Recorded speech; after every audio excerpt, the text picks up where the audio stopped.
నాకు తెలిసినంత వరకు అయితే నేను ఒక డివోషనల్ మూవీ కొన్ని సంవత్సరాల తర్వాత చూసిన. మధ్యలో ఓమరావతి సార్ గారు తీసిన సినిమా ఒకటి వచ్చింది, కానీ అసలు దాని సినిమా అని అనడం కూడా వేస్టే.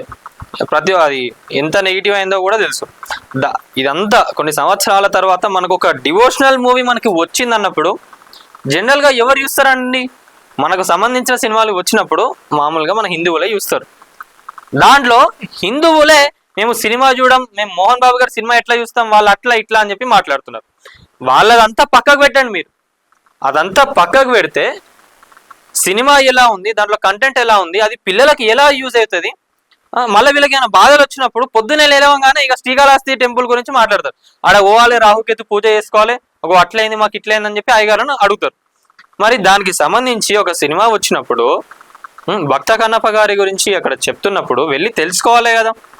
ఏవో అన్ని చెత్త సినిమాలలో పోతారు, దానివల్ల వచ్చే ఉపయోగం ఉండదు, ఏముండదు. మళ్ళీ వాళ్ళకి వెళ్ళి పోయి కొంచెం చెత్త అంతా నేర్చుకొని వస్తారు, పిల్లలైనా ఎవరైనా కూడా. ఆ క్రైమ్స్ ఎట్లా చేయాలి, స్మగ్లింగ్లు ఎట్లా చేయాలి, దొంగతనాలు ఎట్లా చేయాలి, ఇట్లా బెదిరించాలి, రౌడీలు ఎట్లా కావాలనేది కొన్ని సినిమాలు ఉంటాయి, వాటికి అవార్డులు వస్తున్నాయి. సో ఇంత కథ నడుస్తున్నాయి. లేటెస్ట్ అప్డేట్స్ కోసం మన నేటి ధాత్రి ఛానల్ని సబ్స్క్రైబ్ చేయండి. అలాగే మీకు నచ్చిన వీడియోని లైక్ చేసి షేర్ చేసి కామెంట్ చేయండి.